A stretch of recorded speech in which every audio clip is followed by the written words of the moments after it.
Thank you for the opportunity to chat with you all today. I prefer to have a more intimate conversation, so I'm going to sit a lot of the time and just kind of be with you, and we'll talk and share. And when I ask you for something, maybe you raise your hand and loudly share your thoughts on it. It'd be great to make this as much of a conversation as a keynote, because at the end of the day, we're all kind of in the same boat together. As Mike said, I've had a 20-year career in the payments, payroll, and point-of-sale business. I was with the company Global Payments, formerly Heartland before that, since 2003. Helped take it public, went through an incredibly difficult, second largest in the history of recorded time at the moment, data breach in 2009, 100 million cards stolen by some bad guys and had to lead through, and the identity crisis that follows a massive data breach. Went through 34 acquisitions in the last 9 years that we led through, including one where we became the acquired in 2016. And have been leading about a $6 billion business, kind of end-to-end, everything but maybe like information security and treasury and tax for the last 6 years. And it's been a really fun ride. And when they asked me to be part of today, I thought, what would I have liked somebody to tell me 5 years ago that I didn't know? And so some of the stuff I'll share today, I'll just be honest with you, I'm as guilty as anybody of making the mistakes we're going to talk about.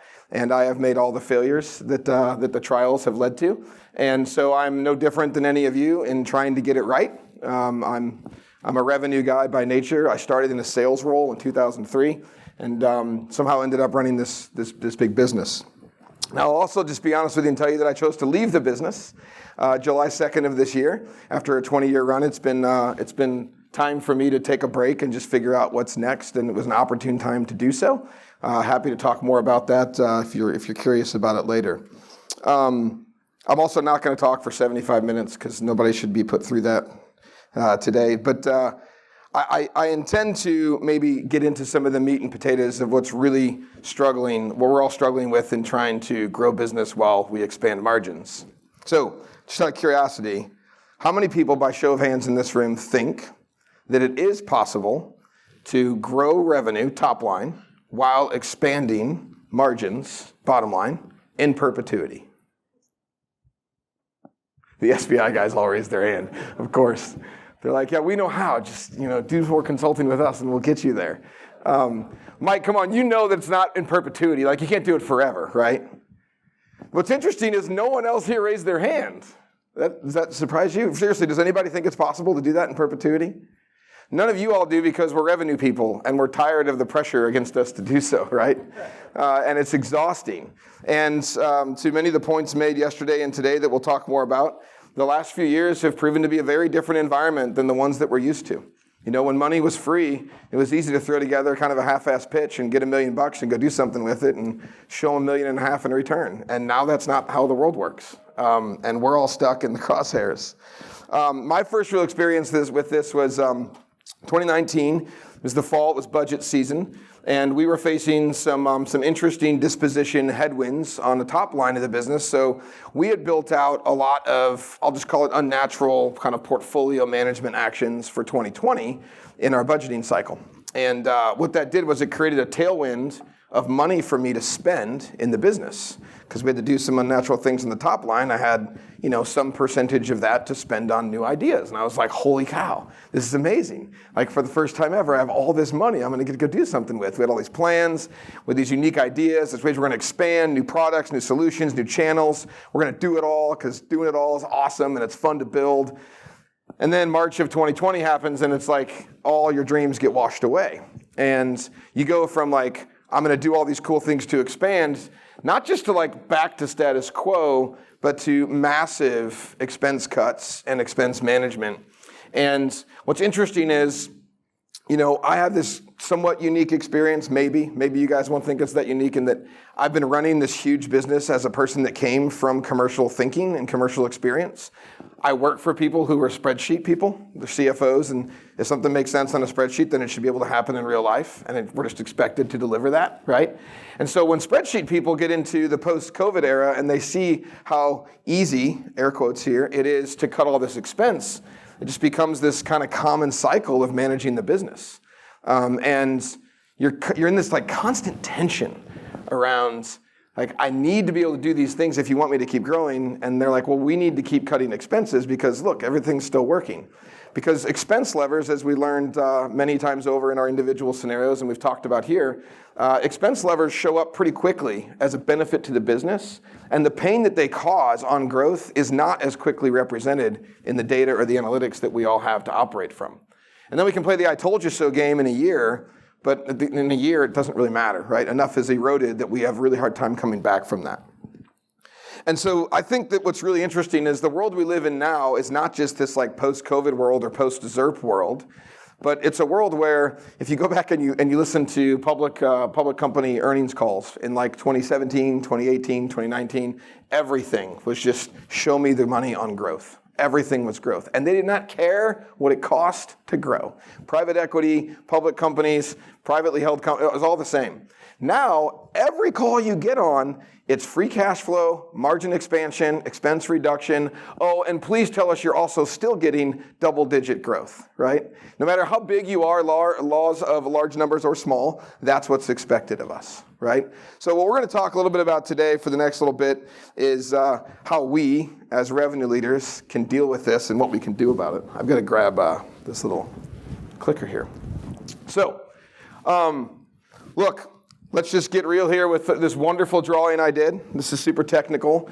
Brian laughed at this because this is not based on an Excel spreadsheet. I literally took the drawing thing on PowerPoint. But this is what the world wants from us as people in the commercial functions, right? Like over time, I mean, obviously we start the company, we're underwater, right? We get to a point where we're making money, and then what do they want? They want this rocket ship revenue top line growth with just a little bit more expense every year. Right? And you're like, yeah, I can do that. And then you get a year in and you're like, I can't do this.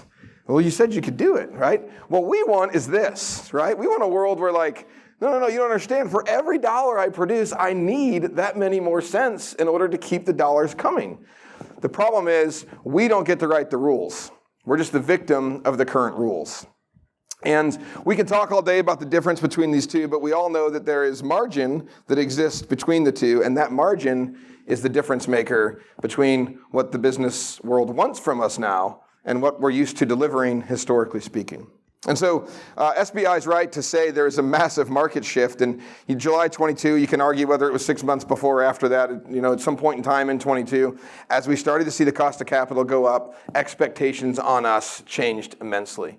And it's great to hear the example he mentioned earlier of a guy who's like, my whole life I've just delivered recurring revenue growth. And now I have to expand margins. I don't even know what margins are, which is what a lot of sales leaders say. Like, well, what do you mean margin? I mean, this is my budget, right? It's like, no, we got to talk about how this actually works. And I do think that there is some opportunity for us to be asking more questions, become more educated, be thinking more like the leader above us in order for us to become more effective at what we do, which we'll talk about in just a little bit. So I want to hit these again really quick from yesterday because these were kind of mind-blowing to me when I saw them. And I'm also a contributor to this. I don't know if they studied our business or not, but I know that this is probably something similar to what happened in the last few years in our business. But a 68% increase in 5 years to cost of sales, that's kind of crazy. And it's 250 companies. It's not like 2 companies, right? That is a huge increase in expense. Now, we can all argue like entitlements and retention with all the people expecting more in the post-COVID and empty offices and work from home budgets and all the stuff that we did to kind of keep the employee base. Let's get real. That's a piece of this, right? Of course it's a piece of this. But is it 68% increase? I don't think so. I think if we're being really honest and we hold the mirror up, there's a lot of things that we as revenue leaders have put in place that maybe cost a lot of money and aren't producing the same outcome because it takes a while for us to take the medicine that we need to take about how things used to be to how things are now and are likely going to be, if we're really honest, for another 5 to 7 years. These things don't happen overnight. They're going to run in cycles. And I think it doesn't take a brilliant economist, which I am not, to see that we're not going to wake up in 6 months to 0% interest rates again, right? I don't know what's going to happen, but it's not going to happen that fast. And it might even go the other way. And we need to be prepared for that. And so I think the second graph is maybe my bigger concern here, which is, look, it's one thing if you're going to keep spending money, but to spend money and get such a not so great return on it is really something we should be held to account for. That's a hard thing to say because I identify as one of all of you. But at the end of the day, like, none of us would invest in this. I mean, a guy comes and says to you, hey, give me $1.68 and I'll give you $1.69. It's like, well, I'm not going to do that. But that's basically what our data is suggesting we're seeing. And then you look at this graph, and I'm not going to make an objective comment here, but I'm going to say the number of dark blue dots, which is, of course, the sexy zone, we'll call it, is way less than the number of light blue dots, right? And that's all you need to know from this graph to say, we're not spending money in ways collectively across these businesses that returns on the investment to the degree necessary to help expand margins while we grow profitably. And that is on us as revenue leaders. Now, here's the good news. Since all revenue leaders in the United States, around the world, but we'll just focus on the U.S. for now. Since all revenue leaders in the U.S. are in the same boat, that they used to grow this way and now they have to grow this way, it's not like there's people who know how to do this better than you begging for your job right now, because they're all struggling with the same problem, right? So we can all figure it out together. And I think if that weren't true, none of us would be in our jobs anymore, because they would have replaced us with people who know better, right? And so I want to talk today about how we differentiate ourselves in our execution of this. And what do we need to do differently to move the ball down the field in a way that hopefully can deliver on what's expected of us in these roles. And we're going to talk about two steps here. It's kind of a lie because there's like 3 parts to the second step. But the first step is acceptance. And so we're going to talk about a little mental stuff here, because I think it's important for all of us to just acknowledge how we feel about this, right? I might say a few bad words too. Hope that's okay. I can tell you that if I go back and I look at the last 5 years of my life and I plot out on an annual calendar when I feel the most joy and the least joy for me was budget season, because the reality of my plight was staring me down 7 hours a day for 6 weeks. I distinctly can remember between like November, first week of November into December. I mean, my wife and I literally for 2 years kind of stopped talking December 5th or 10th for like 10 days because I was an asshole and miserable to be around, and Christmas and the kids and all the chaos of the holidays. And like January, I'd wake up after nobody works between Christmas and New Year's really in general, right? So I wake up in January and I'm like, okay, that's behind me now. And executing the budget wasn't nearly as bad as being made aware of how bad the budget is, right?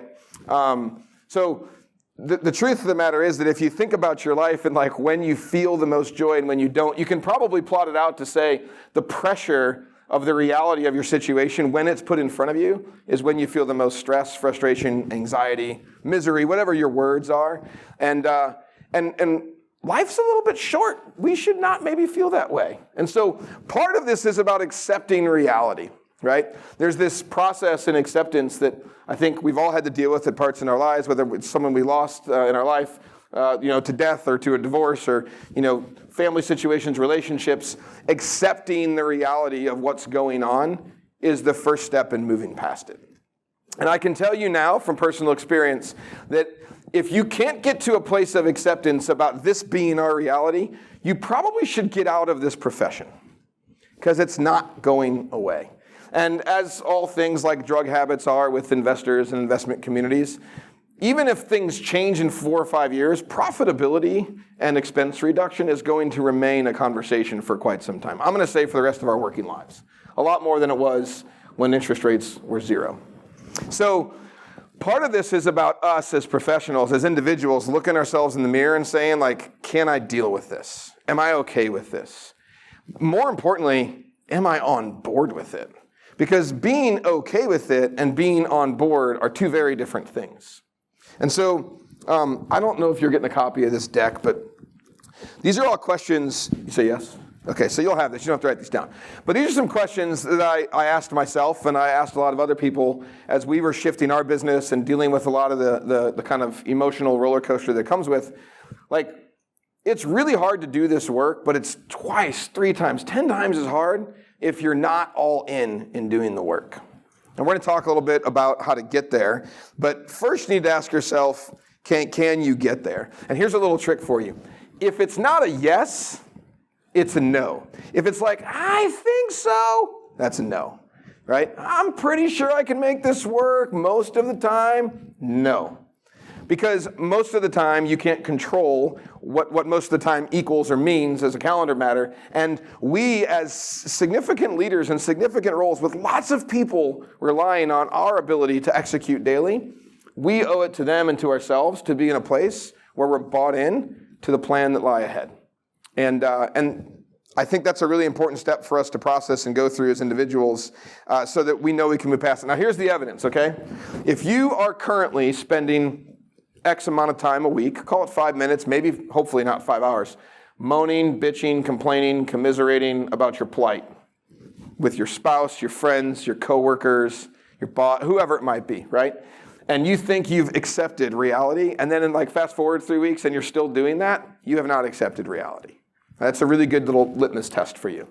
But I will tell you personally, it's just not worth living in misery for the paycheck. There's other things to do with your career. And so decide you're up for this challenge or move on. But I think it's a really important thing for us to do as individuals to make the decision that we're going to be all in order to be successful with the task at hand. It is a very, very difficult task. As Mike said, growth in companies is one of the hardest things to do perpetually, especially in an environment where you have to do it with less money every year than you did it with the year before. Okay. Secondly, accelerate the flywheel. Everybody here knows the flywheel concept, right? Jim Collins stuff. You're all going to get a copy of Jim Collins. Which book? I can't remember which book we picked. Built to Last.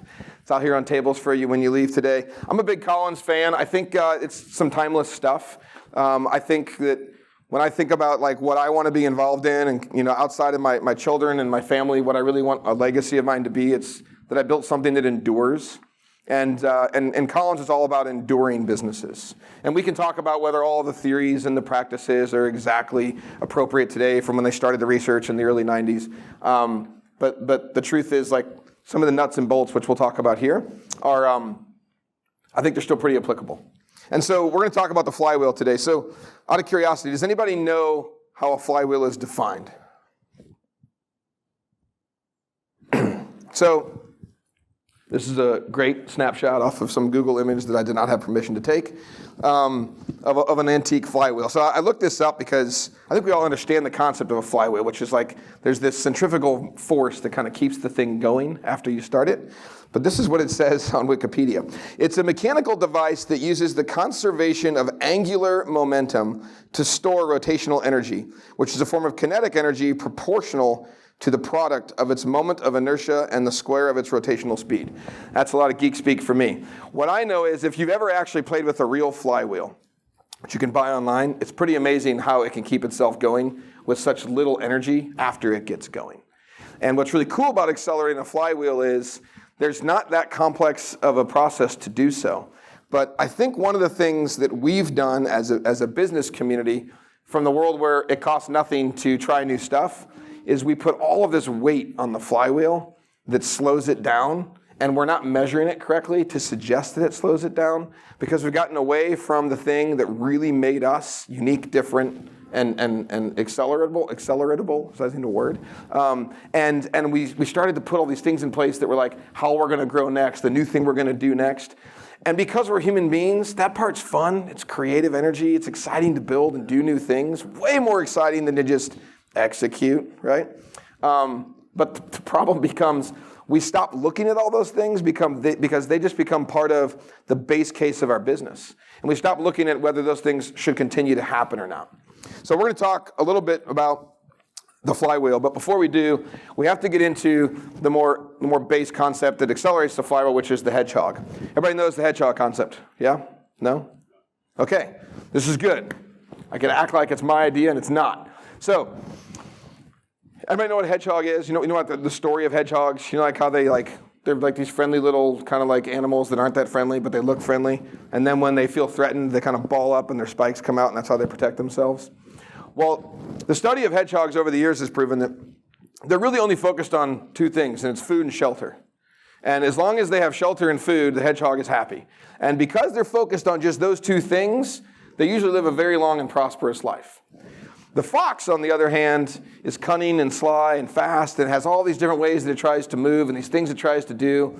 And in the fox versus the hedgehog, it's always the hedgehog who wins, because the hedgehog has a very simple defense mechanism and it's only focused on staying alive with food and shelter, right? The fox is focused on conquering.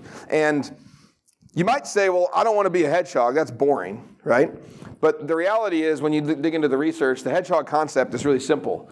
What do you care a whole lot about? What drives your engine, and what can you be the best at in the world amongst your competition? And those three things come together to say, our business should be focused on this thing, whatever that thing is. And one of the things that the ZERP environment created for us, the 2008 to 2021-2 era, was the ability to forget about this and try all kinds of new stuff. We're going to try a new sales channel. We're going to try a new approach to the customer. We're going to build out this engine. We're going to buy that company that kind of sort of looks and smells like what we sell, but not exactly. We're going to integrate that business.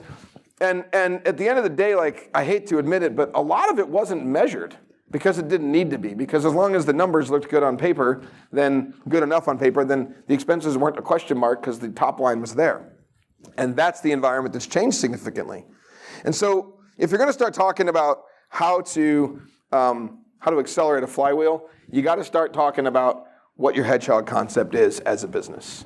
And as revenue leaders, you might say, well, that's not really my responsibility. Like, I don't get to be in that room. I don't get to push that conversation. We're going to talk in a few minutes about leading up and asking the tough questions to get what you need in order for that clarity to exist.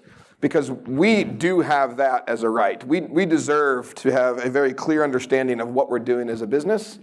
We can't be asked to be all things to all people all the time in an expense reduction growth environment. And so we need to start leading up to reduce the amount of stuff slowing down the flywheel to accelerate it with our hedgehog concept. I told you a minute ago, I was part of 34 acquisitions in 9 years. And, everything from a $15 million purchase to a multi-billion-dollar purchase.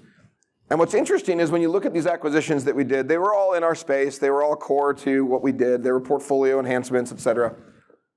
Some of them earned twice as much value as an equity multiple on their margin than others who were in the exact same space. And it's not because they weren't a savvy seller or that guy just didn't know what he had.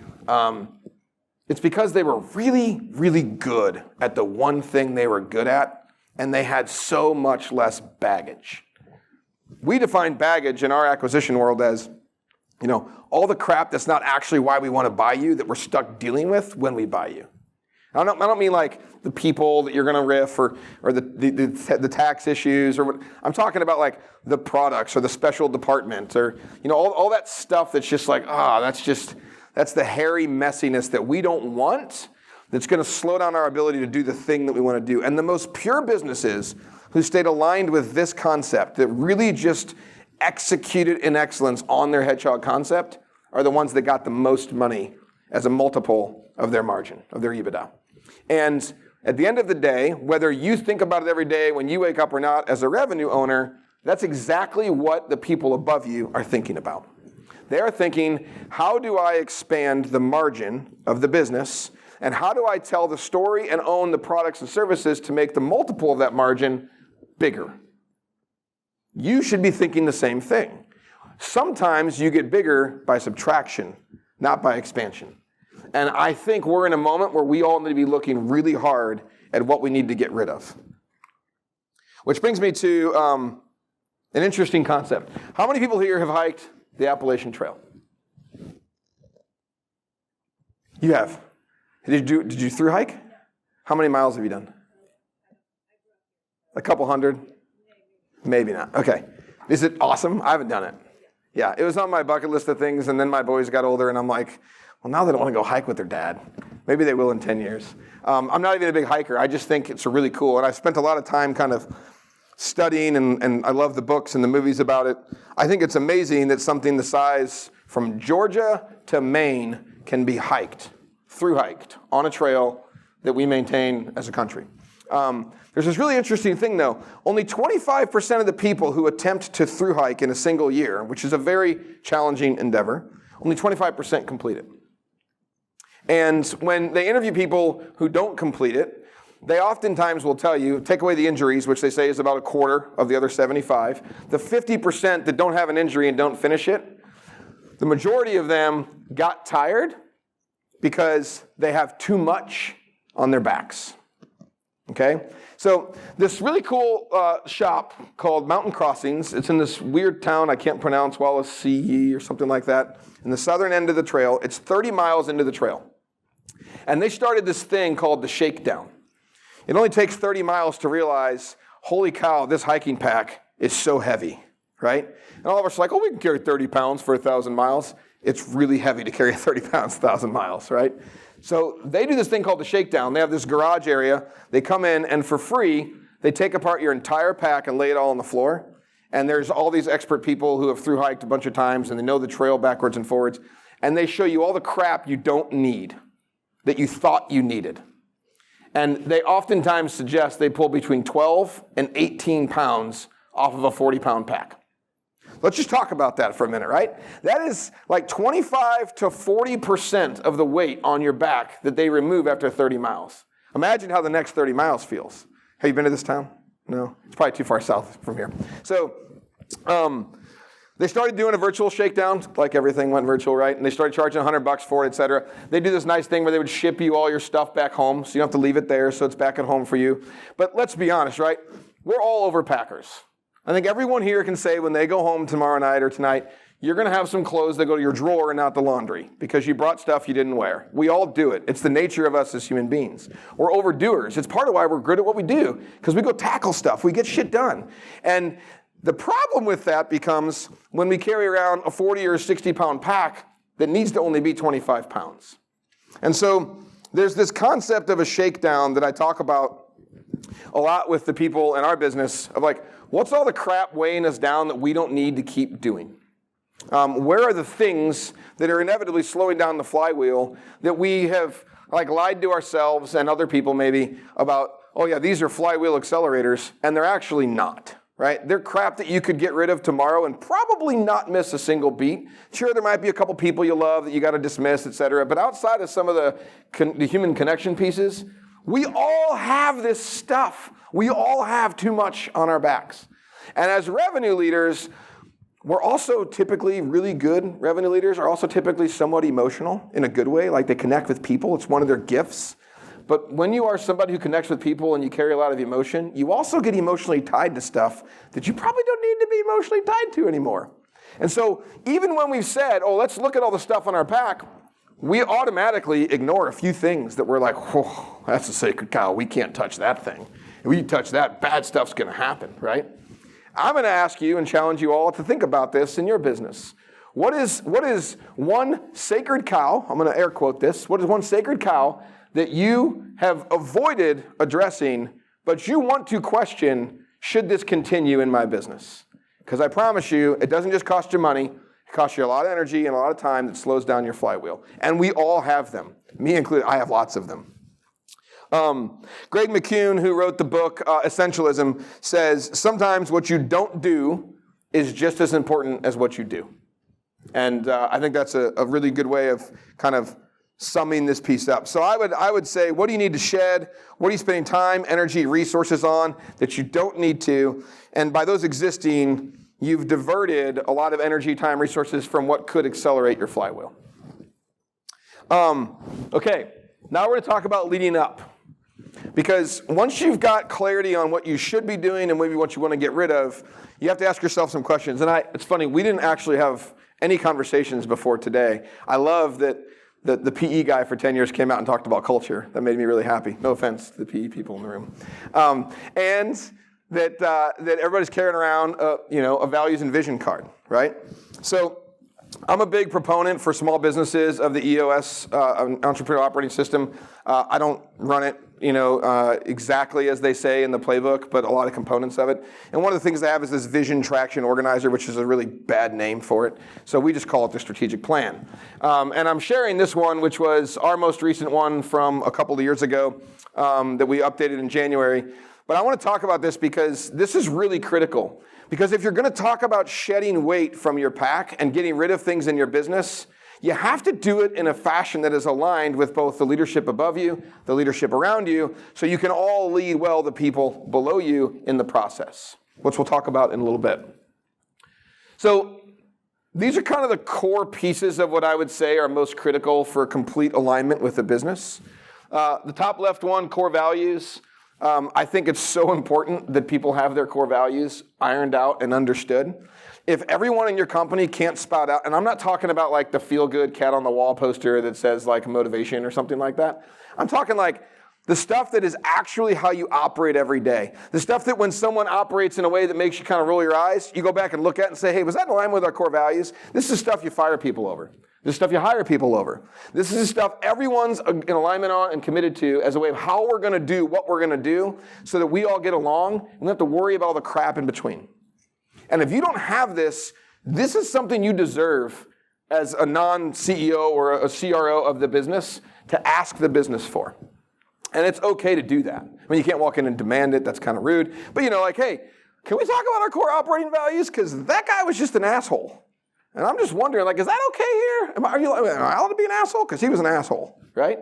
One of my core operating values back in the early days when we were much smaller was no assholes.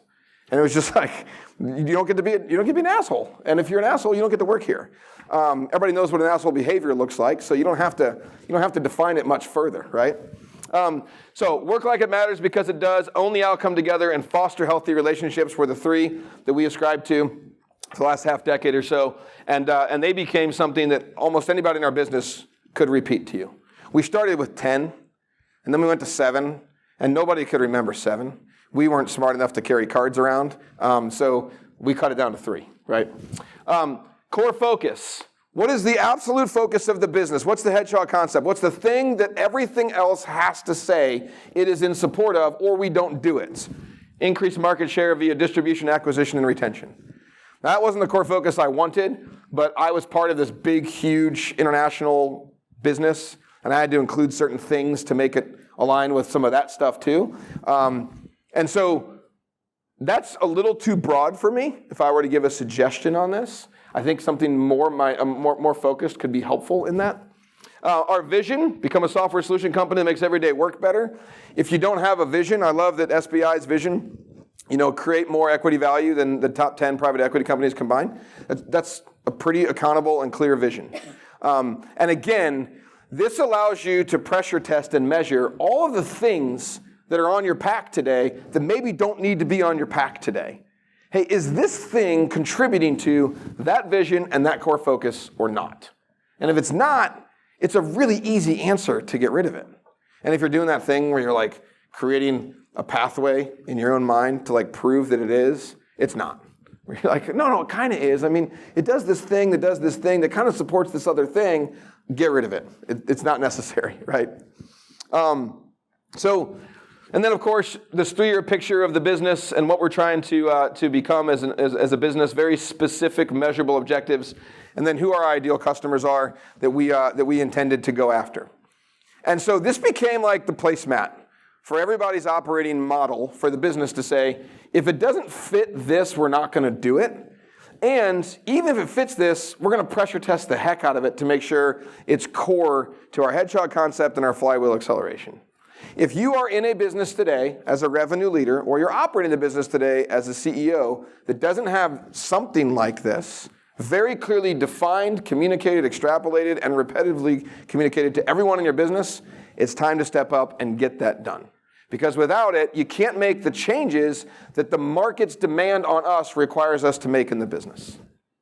If you leave here and you're I'm going to go shut down a bunch of stuff and shed a bunch of crap and clean a bunch of stuff up, but you don't have the purpose behind as to why to lead people through, that's when you are the creator of chaos.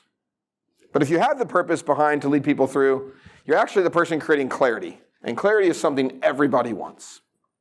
Okay, that's leading up. Leading across. This is so important.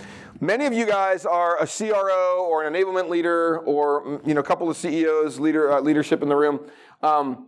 But most of you have functional dependencies in the business that have to be aligned with your plan to execute the revenue opportunity and reduce the expenses of the business every year, or it won't happen. Because let's get real, what you call cost of goods sold or cost of acquisition is variable for everybody, but certain things are in that you all know you don't control, right? And if you don't control it, but you're held responsible for expanding margins while growing revenue, then everyone has to be aware of how we're going to do what we're going to do. And so the concept of alignment becomes so critical.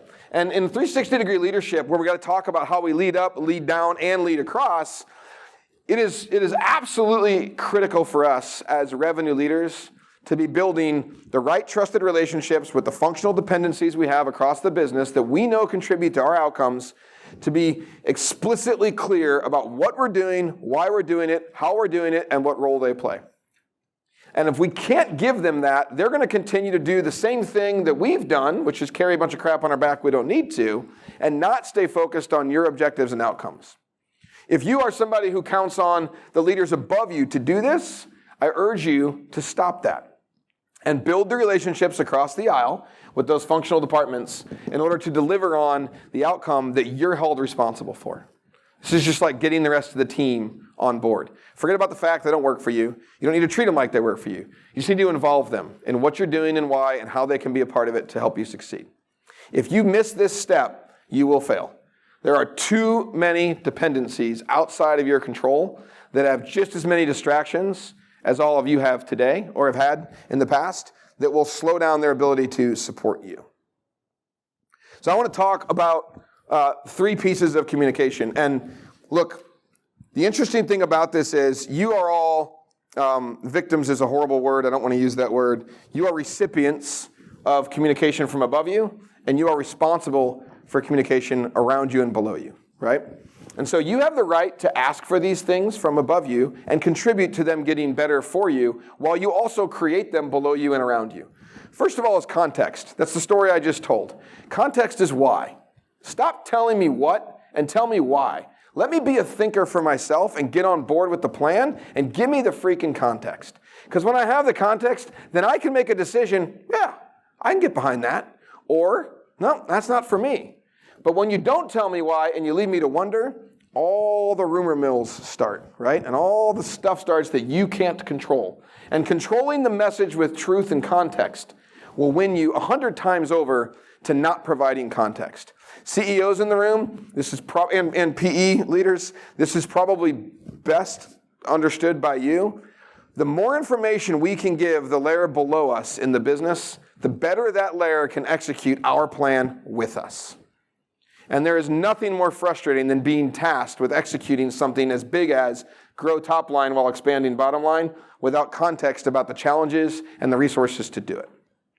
So context is incredibly critical. Secondly is transparency. You might call that context, but that's not context. That's just telling the truth. That's not spinning information. That's just being honest with people. Again, you don't have to give all the details, but you can give enough of the information to maintain that confidentiality you need to maintain for your post and still have people feel as though they're involved and understand what's going on and why. And if you don't choose transparency, you will lose loyalty. And when you lose loyalty, doing hard things becomes a lot harder. And then third is repetition. They say it takes us all hearing something like 9 times to commit it to memory, I think is what I've read once before. It can get really annoying to hear leaders say things 9 times, so maybe you got to learn your culture and space it out appropriately. But if you think oh, well, we talked about that 4 town halls ago, everybody should know. No. I literally talked about how public companies work for 11 town halls in a row.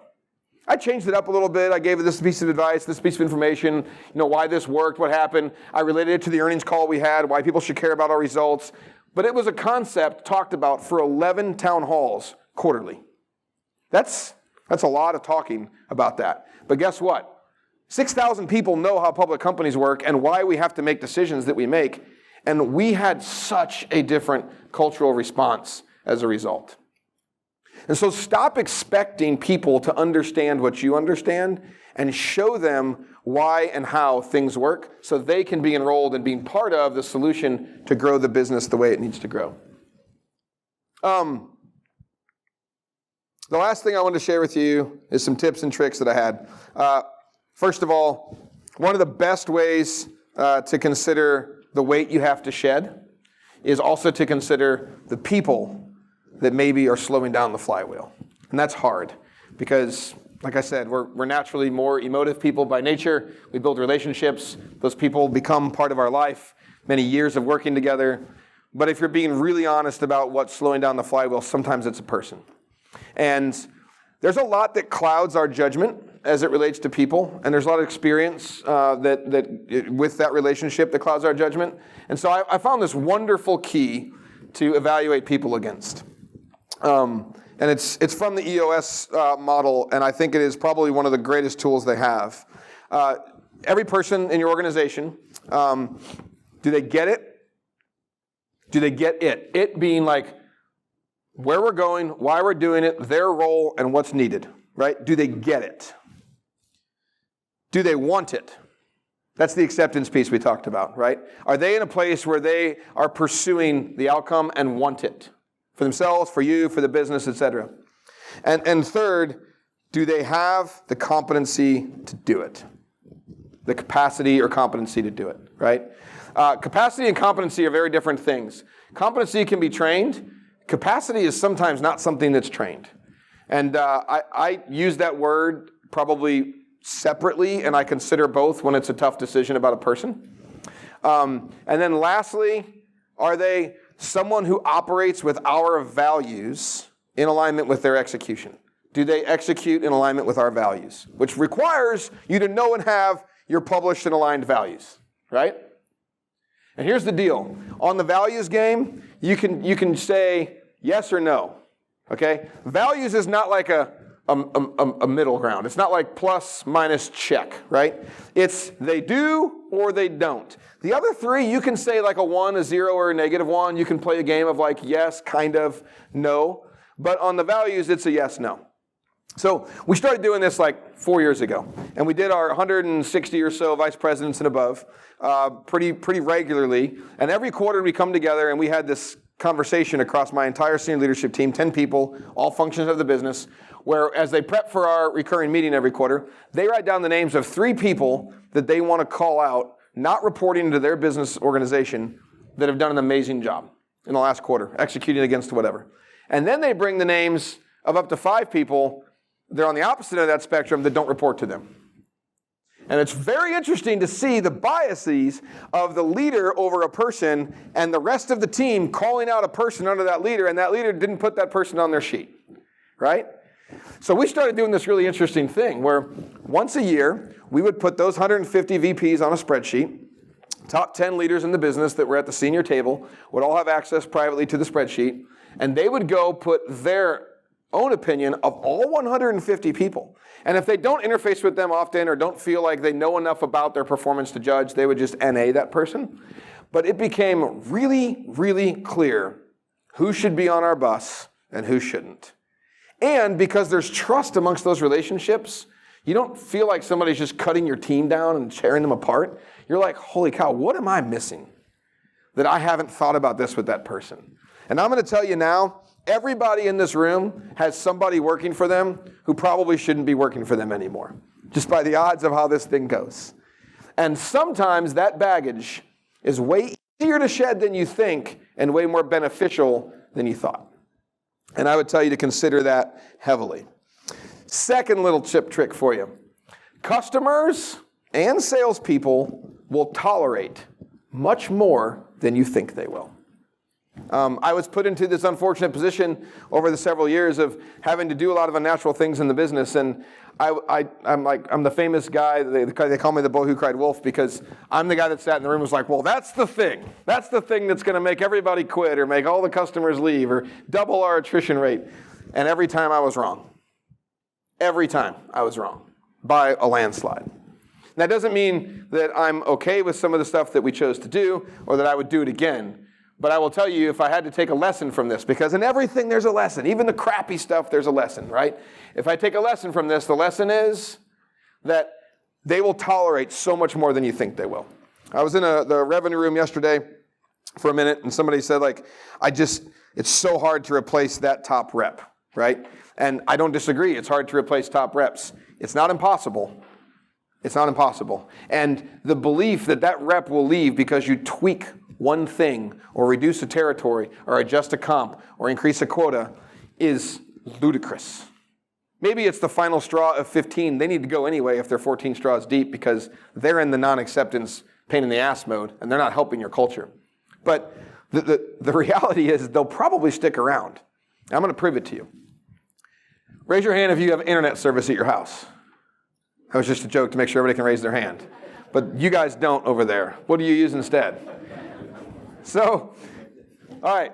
So everybody has, I shouldn't say everybody. Everybody does now because of Starlink. Everyone has at least 2 options for their internet provider. Do we all agree with that? Sometimes maybe more. If you live in the DC area, there's like 7. But everybody's got 2. But we've almost all been with the same provider for a really long time. And you know the game. They all do it. You get the 2-year special, right?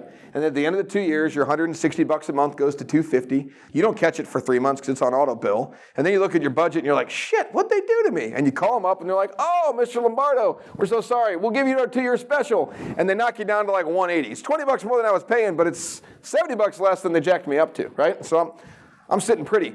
And why do I keep doing that? I mean, it just pisses me off. But why do I do that instead of switch?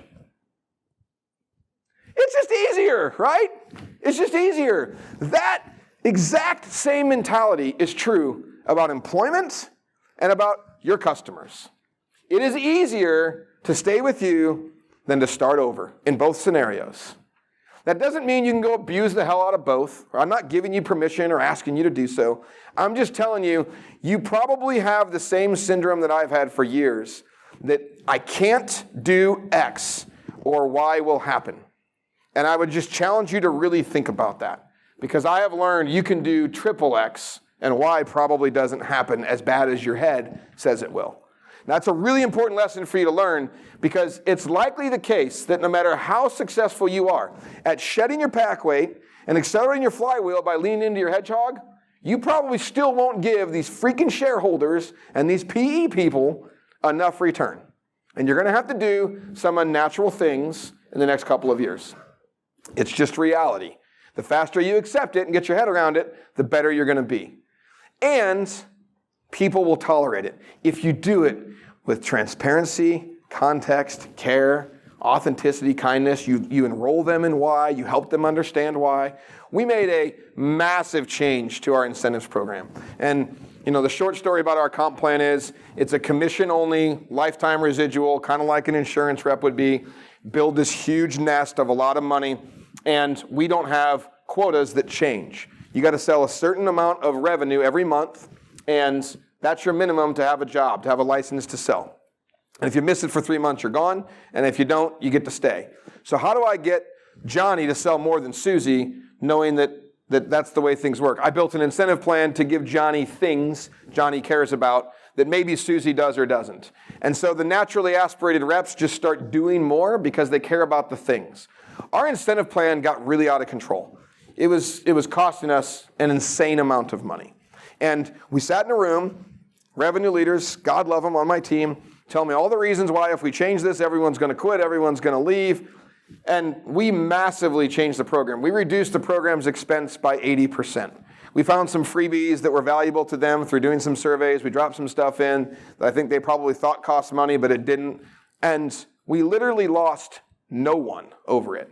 There's 300 sales reps who what we call the double black diamond, the top tier. They sell like 10 times the average rep's sales. Not a single person left. And we cut their incentives program by 80% of cost.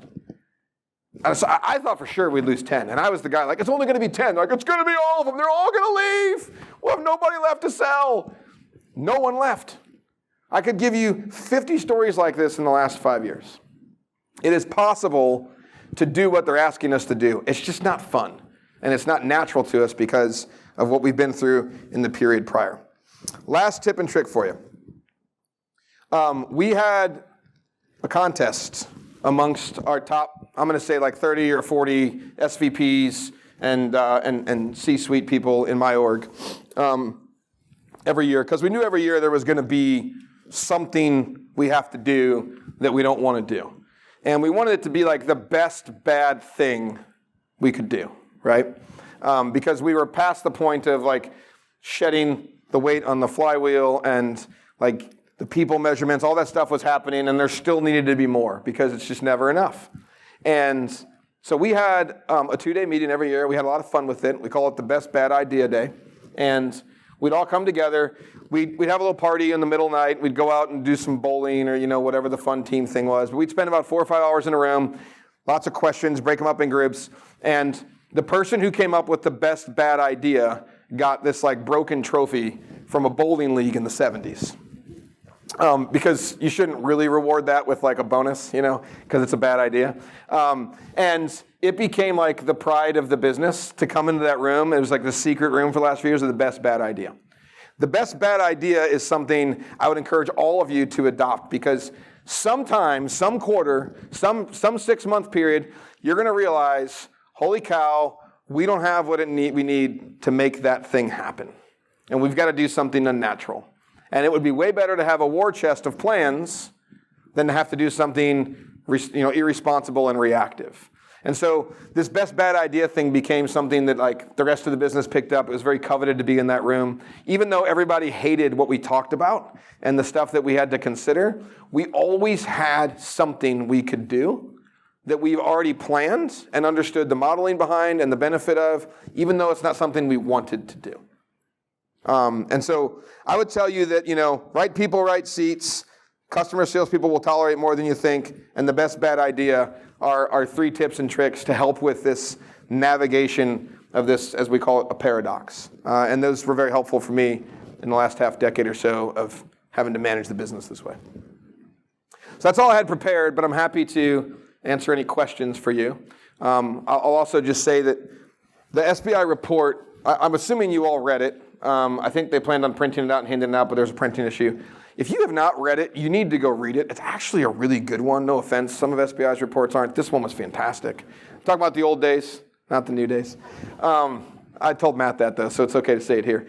And there's some really good stuff in there, and they have their own suggestion on 4 things to do. They're a little bit more tactical, which is really, really good, because I kind of stayed high level. 1, reduce time spent chasing poor business by identifying the strongest fit, highest propensity to buy accounts, and narrow territory sizes to better target them. 2, redirect go-to-market investments to existing customer channels based on data-driven analysis. 3, establish distinct roles, responsibilities, and accountability for retention of customers. And 4, rationalize investments in revenue tech to refine commercial data sets and establish a coherent fact base for go-to-market decisions. Those are incredibly tactical and very helpful and should also be applied as you leave here thinking, and how can I do the impossible of delivering what they're asking me to deliver? Who's got questions or thoughts? Yeah? You talked a lot about values. I'm curious about clearly stating the values that judging who people are. How do you actually use the values day by day? Yeah.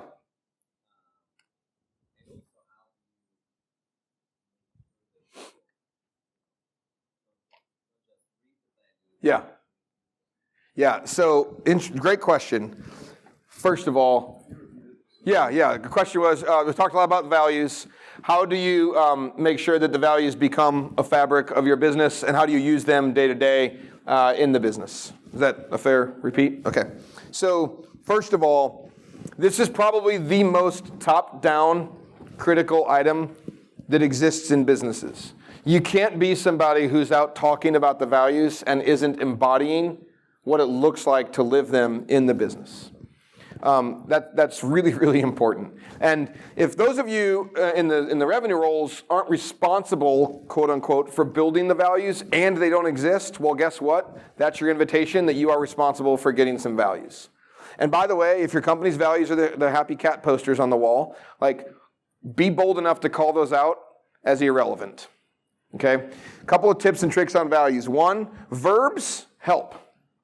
If you notice here, work, own, foster are verbs. And we start with a verb because those pretty clearly tell you what to do, not just what should be. And so when you're like integrity, well, what does that mean exactly, right? Like, I mean, we should all operate with integrity. We all know integrity is defined as like what we do when no one's looking or some version like that. But what's that look like in the business? Well, act with integrity. Okay, I could buy that, right? But I think the fewer values, the better. 3 minimum, 5 maximum. Verbs, and like we talked about before, repetition and how you communicate them. One of the things we've done is, along with those 3 people, everybody comes to the quarterly planning meeting and calls out that don't report to them. We require them to share what value those people are exhibiting. And then when we send them like a note, we send them cross-functional notes. Hey, your name came up as somebody who's exemplary in the business lately. We really appreciate that you're working like it matters because it does. And it's evident in the way you're showing up, blah, blah, blah, blah, blah. And we boldface that. And you know what people do when they get attaboys and attagirls, right? They tell everybody and talk about it and share it and show it. And so that kind of naturally becomes a fabric of it as well. But this is one of these things, you have to live it yourself and embody the values. You have to talk about the values all the time. And I think verbs are really important, and less words is really helpful. We got this wrong for years. Way too many words, way too much stuff. Nobody could remember them all. And we distilled it down to this, and it became really impactful in our business. It's a great question.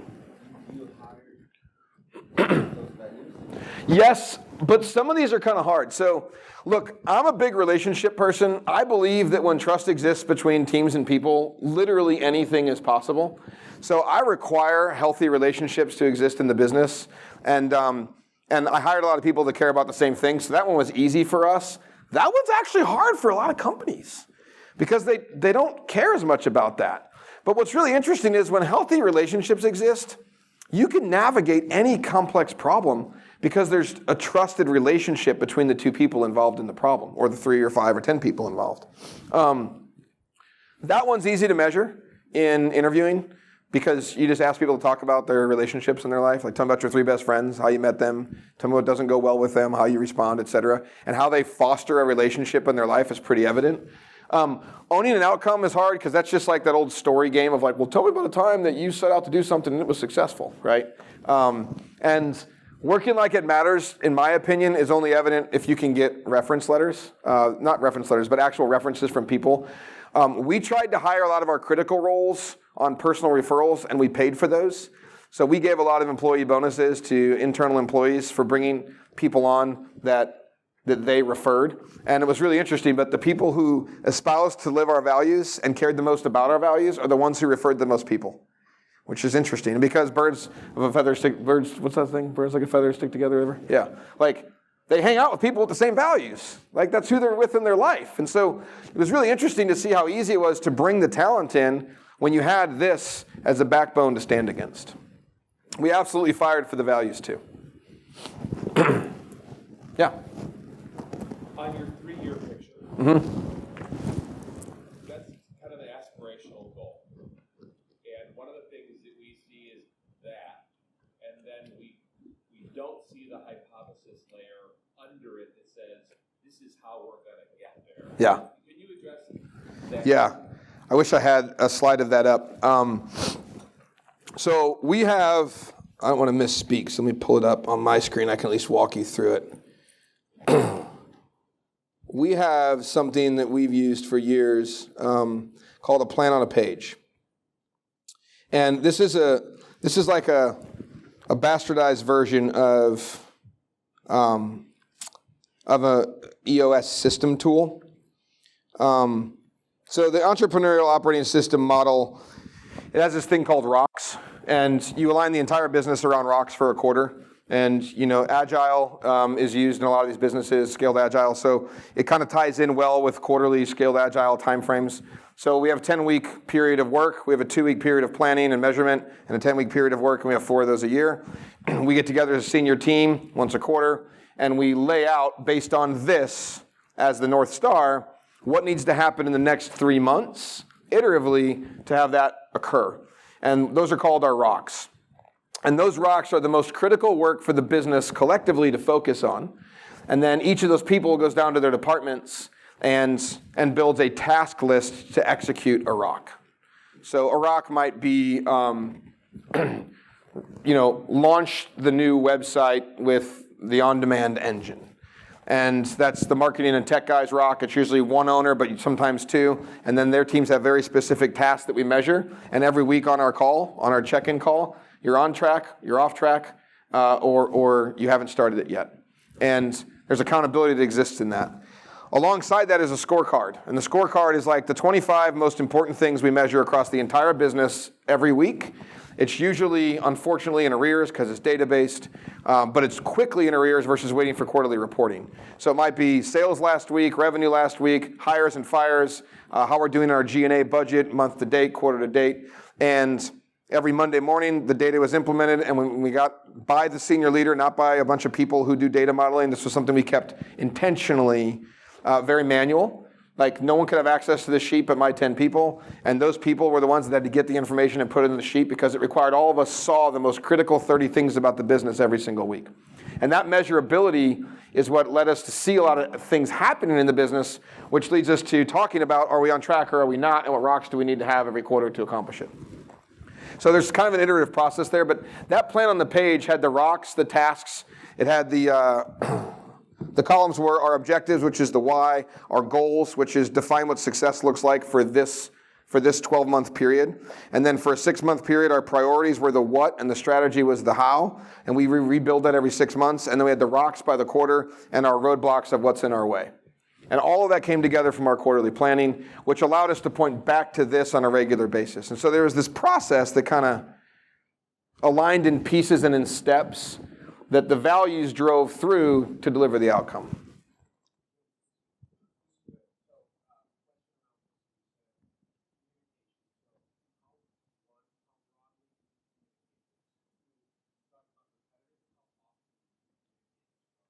Yeah, so we had town halls quarterly. I had VP plus calls, which was the 150 to 170 leaders that ran the 6,000 people at the VP level, monthly. Those were 90 minutes. They were very engaging and conversational in nature, 40 minutes of content, 40, 50 minutes of questions about anything. And those were very honest. There was kind of a code there of like what we talk about here stays here. But this plan on a page was shown to the entire company every month, along with how we executed against it. I mean, this is the funny thing, like, the more information we gave about this to everyone, the more everybody was like pulling on the same rope in the tug-of-war game. And the less information we gave, the more people were kind of like, well, I'll just keep doing my thing, I hope it works. And so I believe in broader communication about more of what you're doing and why you're doing it, because it brings everybody together to focus on the same outcome. And it also puts them in a position to not have a bunch of like noise or baggage on their backpack of things they're trying to do that maybe don't align with what we're trying to do as a team. And then we had, once a year, we had the annual kickoff thing that was like the setting of the plan for the year.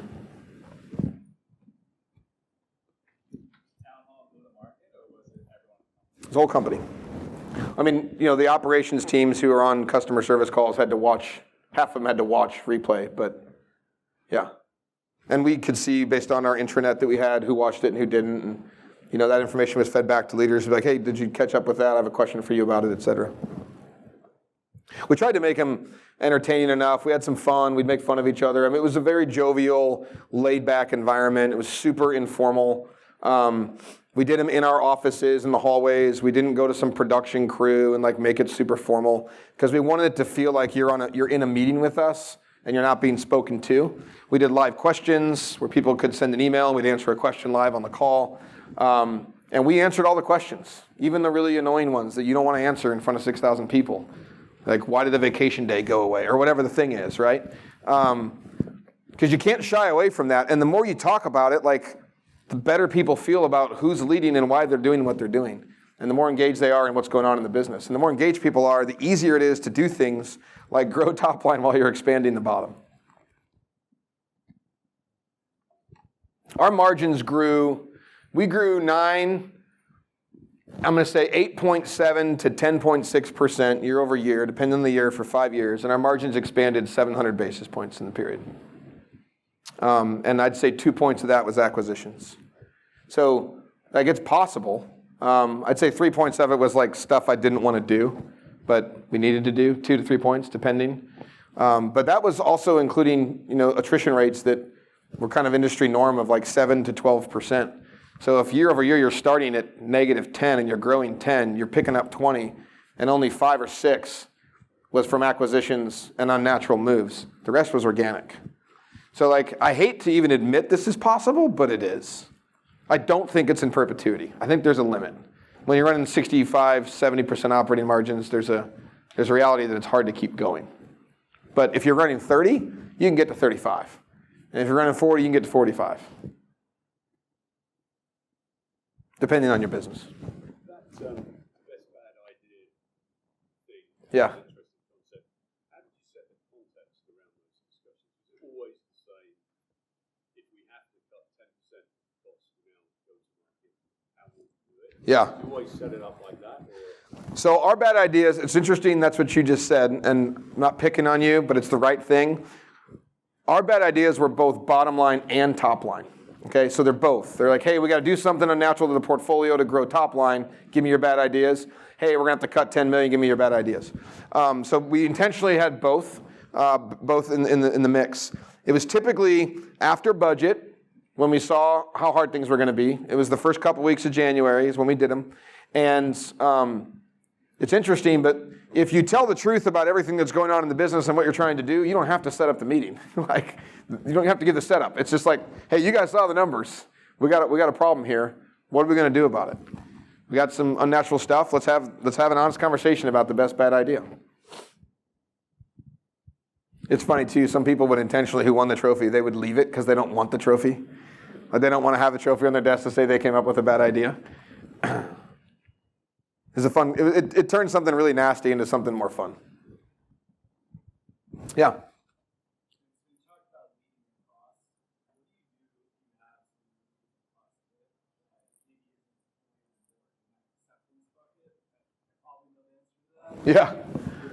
Yeah. So question was, what do you do if you're leading the cross and you've got somebody that you need to be leading the cross that maybe isn't, did you say on board?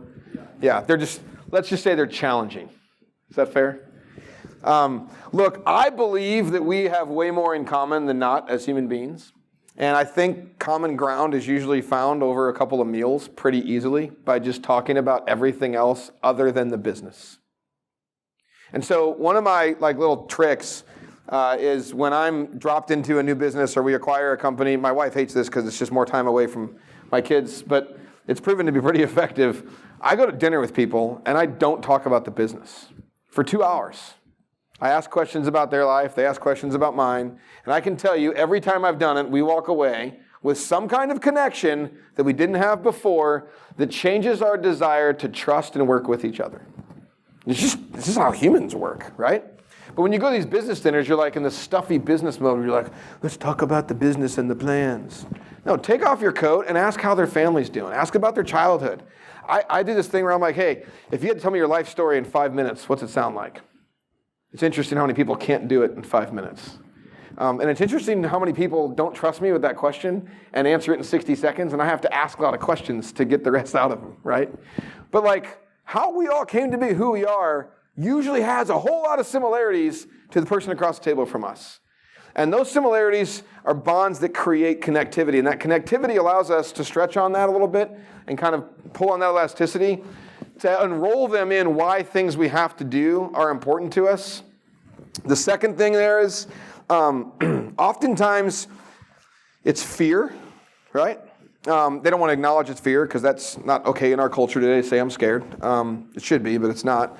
Or they are concerned that they have they're going to either be put out or left behind or unimportant or not have a big role or not be a critical piece of this, which again is just insecurity and fear. And so I have found that when I enroll people in how, once they understand why, everybody gets on board because they're part of the solution. I don't show up in those alignment meetings and be like, here's how I'm going to do this and here's what I'm going to do and you need to get your shit together and get behind me. That's not the way to do that meeting, right? I go into the meeting and I say, hey, I have this challenge. It looks like this. Some of the ideas we've considered look like these. I think this would pose some problems with what you have going on in your work list. How can we navigate this together? Do you have any thoughts on this? Any concerns? How can we work this out? And that is the morning after we spend 2 hours at dinner.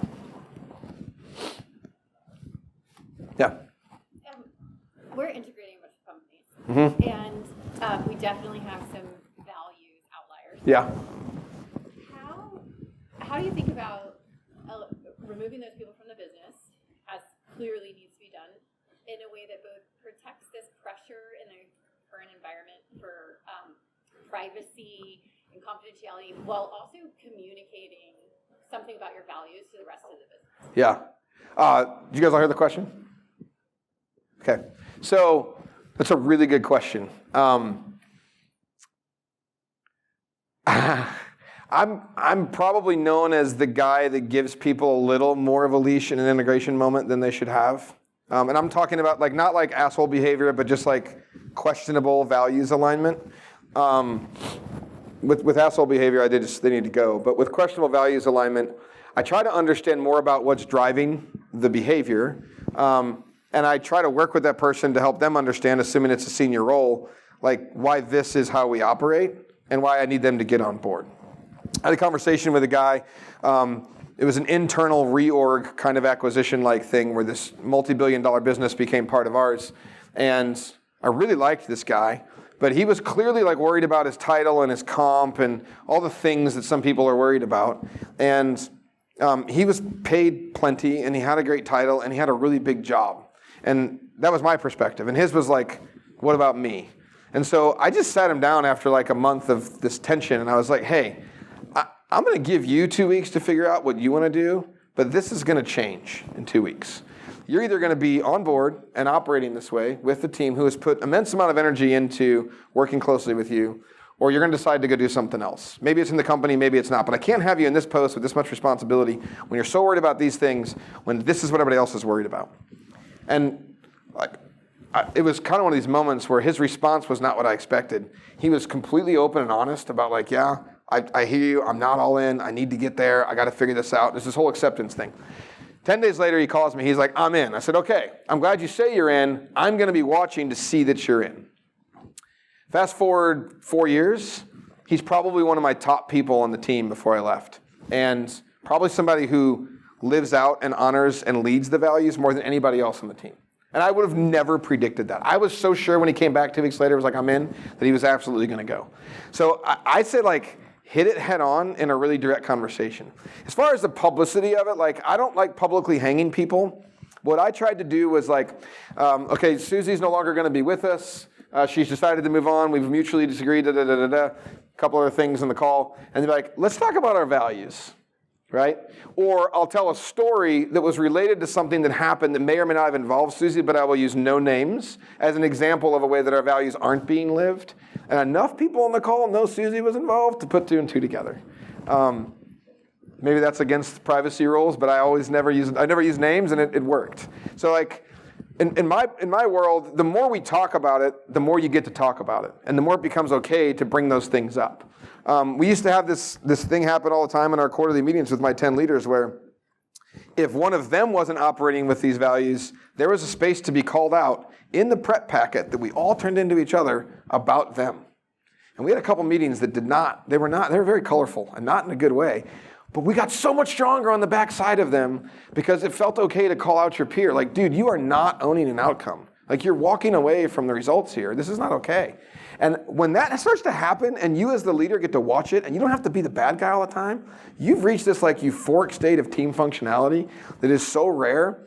And all of it, if I had to credit it, all of it came from putting people in rooms, forcing them to get to know each other, taking them on offsites, telling each other's life stories, finding common ground, getting to know their spouses.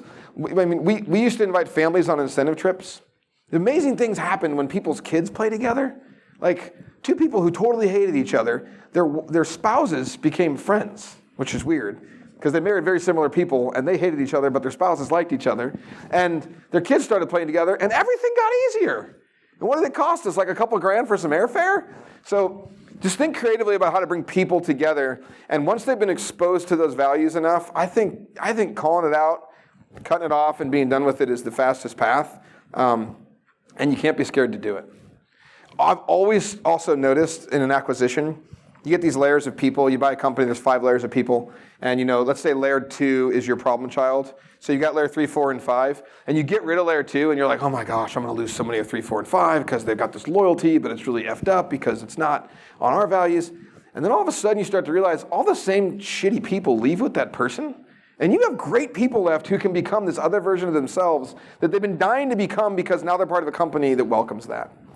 And that usually is how that goes for us. So I think it's like a cancer. You can't get rid of it fast enough. And you know in your gut when you're there.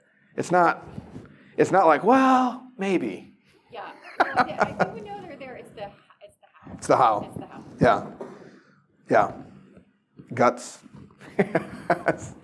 In one word. Yeah. Can you talk about your prep pack you just mentioned? Yeah.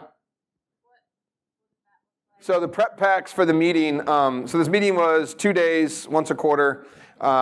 Usually I had dinner and like a day and 3/4 of meetings. And the prep pack, we started the meetings, everybody went around the room and read out their prep pack. And the prep pack was like, most important things we have to do in the next 3 months, likelihood of meeting over the next 12 months, or meeting these objectives over the next 12 months. The 3 biggest problems we see in the business today, the 3 biggest opportunities we're not taking advantage of today, and if we had all the money in the world, how would we? 3 people that you want to call out that you need to remove, or don't report to you but you want to question. 3 people that don't report to you but you want to praise. How you're feeling about the business. We also had 3 questions about the health of the team, the 10 people in the room. Rate the team health right now. How well are we calling each other out on the values and on our execution? I can get a packet to you guys somehow through a distribution here and send you the PDF. It would take like 45 minutes to do. And most people would turn off their computer and their phone and just write out their answers and then show up and read them out. We had a couple of meetings where we were short on time. And so we had my chief of staff get all the data ahead of time and drop it in, but not identify who wrote what. And that was very interesting. At first it looked like it was better, but in actuality it was worse because everybody wondered who said what. And in the room, a lot of people were like, well, that was my comment, and here's why I wrote it. But the things that weren't said about that, you constantly wonder, well, who put that person's name on there? And it was just easier if you had the guts in the room to just call it out. Yeah, I'll get you the packet. I'll take out anything that's super specific and not really general. Vince, I'm going to stop it here. Thank you. Yeah, absolutely. Fantastic. Thank you guys for letting me be here. You can ping me on LinkedIn if you want to talk more or have any questions.